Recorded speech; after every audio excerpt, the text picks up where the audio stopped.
زه دلته افسین سره یم هغه نظریات به پر هغه ځای پاتې شوله ما حل پر کړی دی هلته ملاتړ به کوئ د منظور پښتون ملاتړ به کوئ نظریه د هر چا هغه شاته ده پښتنو زه دا درته وایم دا زموږ ته اخري جنګ دی زما دې په خدای سره قسم یې که سره یې ونه سئ بیا مو نو ورک یې سره که مخکې سره ورک واست د ظلم انجام بد دی د ظلم انجام بد دی مه کوئ ظلمونه مه کوئ خدمت وکئ قومي جرګې چې کومه فیصله وکړله د هغه د پریکړو د هغه کوم چې مطالبات وو د هغه په هکله یو عملي شکل ورکول وو پښتنو باچا خان ویلې پښتنو راځئ چې یو کېږو که نه ورکېږو نو زه منظور پښتون ته داد ورکوم چې هغه ورک پښتانه سره رایو کړو دا د هغه همت دی د هغه یو قایدانه صلاحیت دی چې ټول پښتانه چې د هغه د هر نظریې سره وو هغه یې راوړو پر یوه سټیج باندې پر یو ځای سره کښېنول خو د افسوس خبره دا ده دا جنګ ستی د پښتنو لپاره دی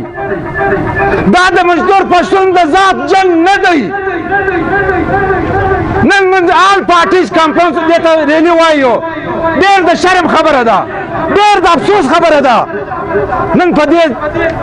چوک باندې باچا خان چوک باندې موږ په دغه تعداد کې موږ خلک ناست یو پښتنو زه دا درته وایم دا زموږ ته اخري جنګ دی زما دې په خدای سره قسم یې که سره یې ونه سئ بیا مو نو ورک یې سره که مخکې سره ورک واست د هر یوه د هرې پارټۍ هر کس حل پر کړی دی قسم یې ورکړی دی چې زه به د منظور پښتون سات ورکوم باید چې په غیرت سات ورکو باید چې په ایمانداري سات ورکو دا د پښتنو یو آواز دی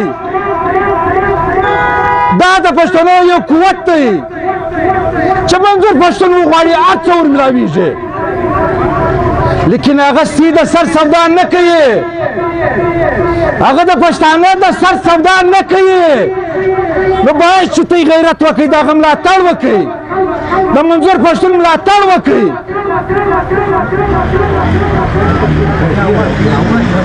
د تقریر دپاره باید څوک راځي د افسوس دپاره زه څوک د خوا نه بدوي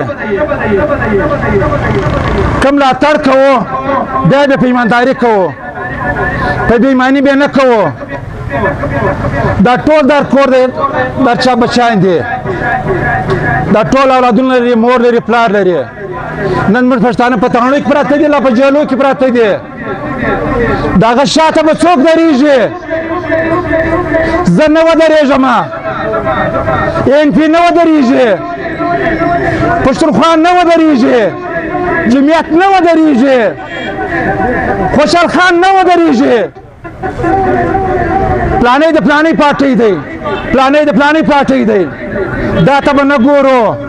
د پښتنو یووالي ته به ګورو پښتون به رایو کوو پښتون به رایو کوو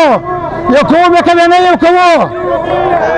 ملاتړ کوئ که نه کوئ په ایمانداري سره ووایه ملاتړ به کوئ د منظور پښتون ملاتړ به کوئ نظریه د هر چا هغه شاته ده زه دلته افسین سره یم هغه نظریات به پر هغه ځای پاتې شوله ما حل پر کړی دی هلته زه چې د قومي جرګې ممبر جوړ کړی یم زه چې پښتانه دپاره هلته جنګ کوم علاقې خلک یاست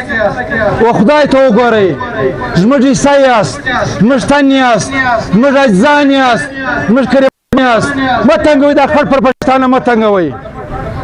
دا ظلم مه کوئ دا خلک پر پښتانه مه تنګوئ د ظلم انجام بد دی د ظلم انجام بد دی مه کوئ ظلمونه مه کوئ خدمت وکئ خدمت وکئ د دې وطن حصه یاست د دا اپشن حصه یاست باید چې هر یو خپل برخه پکې واخلي په هر شکل کې چې یې هر تعاون ورسره وکئ